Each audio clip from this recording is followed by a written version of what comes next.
इस वीडियो में मैं फोटोग्राफी बेसिक्स बताने वाला हूं, जिसे देखने के बाद में आप किसी भी कैमरा से फोटोग्राफी बड़ी आसानी से कर पाएंगे। फोटोग्राफी दो शब्दों से बना है, फोटो प्लस ग्राफी। फोटो का मतलब होता है लाइट और ग्राफी का मतलब होता है पेंटिंग, यानी कि पेंटिंग विद लाइट। अब लाइट से पेंट करने के लिए हमें एक डिवाइस चाहिए और वो डिवाइस है कैमरा। वो किसी भी फॉर्म में हो सकता है, एक स्मार्टफोन या फिर एक प्रोफेशनल DSLR या फिर पॉइंट शूट कैमरा। ये मैटर नहीं करता डिवाइस कौन सा है, इन सारे के सारे डिवाइसेस के अंदर सेम प्रिंसिपल ही फॉलो होता है। हर डिवाइस के अंदर एक कैमरा सेंसर होता है, एक लेंस होता है और एक शटर होता है, और हर कैमरा के अंदर आप एक्सपोजर कंट्रोल कर सकते हैं। फोटो खींचने के लिए कैमरा के अंदर लाइट का एंटर होना जरूरी है। जैसे ही किसी सब्जेक्ट से टकराकर लाइट कैमरा में एंटर करती है और कैमरा सेंसर से टकराती है तो कैमरा एक इमेज बनाता है। अब ये लाइट किस अमाउंट में आएगी, इसको हम बोलते हैं एक्सपोजर। एक एक्सपोजर को कंट्रोल करने के लिए टोटल 3 चीजें लगती है। सबसे पहली चीज है अपर्चर, दूसरे नंबर पे है शटर स्पीड और तीसरे नंबर पे है ISO। चलिए देखते हैं कि ये तीनों चीजों का क्या क्या रोल होता है लाइट को कंट्रोल करने के लिए। अपर्चर लेंस के अंदर होता है और ये लेंस की एक ओपनिंग होती है जिसके थ्रू लाइट पास करके कैमरा सेंसर तक पहुंचती है। अपर्चर का साइज जितना बड़ा होगा लाइट उतनी ज्यादा एंटर कर पाएगी, अपर्चर का साइज जितना छोटा होगा लाइट उतनी कम एंटर कर पाएगी कैमरा सेंसर तक। इस अपर्चर को डिफाइन किया जाता है स्मॉल f के साथ में स्लैश करके आगे अपर्चर का नंबर होता है। अपर्चर का नंबर जितना ज्यादा बड़ा होगा, यानी कि f नंबर जितना ज्यादा बड़ा होगा, अपर्चर का जो साइज है वो उतना कम होगा, एंड वाइस वर्सा। अगर मैं बात करूं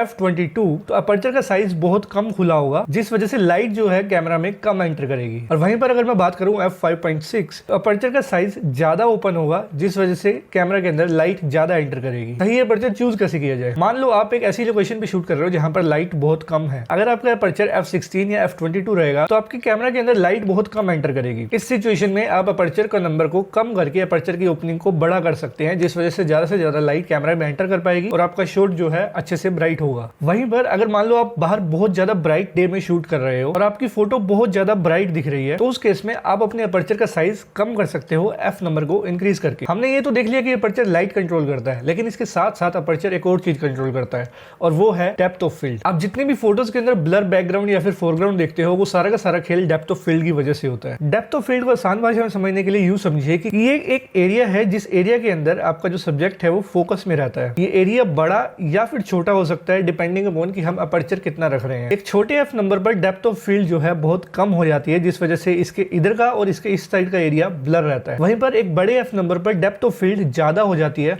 यानी कि हम इस एरिया के अंदर ज्यादा लोगों को फोकस में रख सकते हैं और इसके आगे का और इसके पीछे का एरिया जो है ब्लर रहेगा। तो अगर आपको कोई शार्प बैकग्राउंड चाहिए तो आपको f नंबर इंक्रीज करना पड़ेगा। मान लीजिए आप कोई ग्रुप फोटो क्लिक कर रहे हैं तो आप एक बड़े f नंबर पे क्लिक करेंगे, जिस वजह से सारे के सारे फेसेस शार्प आएंगे। वहीं पर अगर आप एक सिंगल इंसान का पोर्ट्रेट क्लिक कर रहे हैं या फिर किसी जानवर का पोर्ट्रेट क्लिक कर रहे हैं तो उस केस में बैकग्राउंड को ब्लर करने के लिए आप अपना f नंबर छोटा ले सकते हैं। इससे पहले हम शटर स्पीड की तरफ बढ़े, आप मुझे नीचे कमेंट्स में बताइए कि मुझे अगर ब्राइट डे के अंदर शार्प फोटो चाहिए तो मुझे कौन सा f नंबर रखना पड़ेगा। लाइट जब कैमरा लेंस से होते हुए सेंसर तक पहुंचती है तो अपर्चर के बाद उसको जो चीज रोकने वाली होती है वो है कैमरा सेंसर के आगे एक शटर होता है जो लाइट को कैमरा सेंसर तक पहुंचने से रोकता है। ये शटर जितने समय के लिए खुलकर बंद होता है इसे कहा जाता है शटर स्पीड। शटर स्पीड को सारे कैमरास के अंदर सेकंड्स के अंदर काउंट किया जाता है, बट इसको आप मिनट्स या फिर आवर्स लॉन्ग भी कैप्चर कर सकते हैं। शटर अगर ज्यादा देर तक ओपन रहेगा तो इसको हम कहेंगे स्लो शटर स्पीड। शटर अगर खुलकर फटाफट से बंद हो जाएगा इसको हम कहेंगे fast shutter speed. Fast shutter speed को फ्रैक्शन ऑफ सेकंड्स के अंदर काउंट किया जाता है, जैसे कि 1/200, 1/500, 1/800। शटर स्पीड से दो चीजें होती हैं। सबसे पहली चीज, शटर स्पीड से आप अपने सब्जेक्ट के मोशन को कंट्रोल कर सकते हैं। फॉर एग्जांपल आपको किसी बर्ड को हवा के अंदर फ्रीज करना है तो उसके लिए आपको एक फास्ट शटर स्पीड चाहिए होगी, जैसे कि 1/250 या फिर 1/500 या फिर 1/1000। वहीं पर मान लो आपको एक वाटर का फ्लोइंग इफेक्ट दिखाना है तो उसके लिए आपको एक स्लो शटर स्पीड की रिक्वायरमेंट होगी, जैसे कि 1 सेकंड, 1/5 सेकंड, 1/8 सेकंड। अगर आपको रात में स्टार्स कैप्चर करने हैं तो उसके लिए आपको थोड़ी सी और लंबी शटर स्पीड चाहिए होगी, जैसे कि 20 seconds, 15 seconds, 8 seconds, depending on the camera and lens you are using. Motion control करने के साथ साथ शटर स्पीड एक और चीज कंट्रोल करता है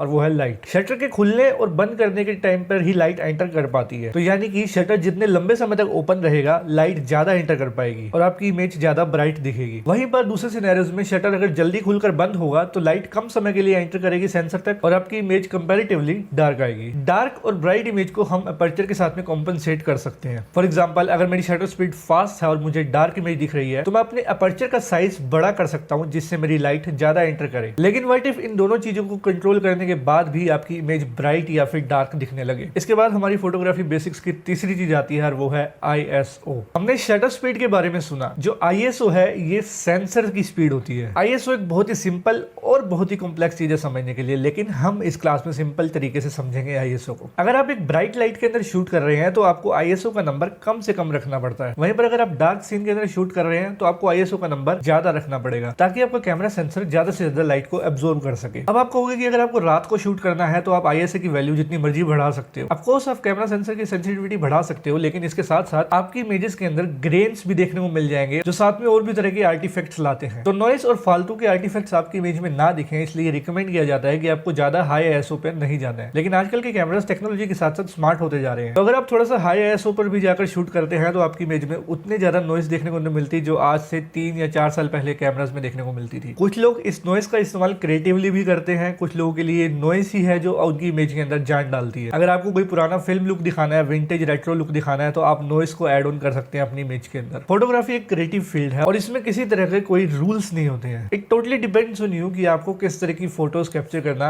अच्छा लगता है। लेकिन हाँ, जिस टूल से आप कैप्चर कर रहे हैं अगर आपको उसके थोड़े बहुत टेक्निकल चीजें पता होंगी तो आप ज्यादा बेहतर तरीके से लाइट को कंट्रोल कर पाएंगे। ये तीनों चीजें ही आपको सीखने की जरूरत है फोटोग्राफी में शुरुआत करने के लिए। इन तीनों चीजों से रिलेटेड एक चीट शीट मैं आपको प्रोवाइड कर दूंगा जिसका लिंक डिस्क्रिप्शन में होगा। आप उसे अपने पास में रख सकते हैं और जब भी जरूरत पड़े आप उसका इस्तेमाल कर सकते हैं। अगर ये तीनों चीजें आपको सीखने में मजा आया तो मैं आपको कुछ और चीजें रिकमेंड करता हूँ जो आप इस वीडियो के बाद में देख सकते हैं। तो जल्दी से स्क्रीनशॉट ले लीजिएगा। रेडी, 1 2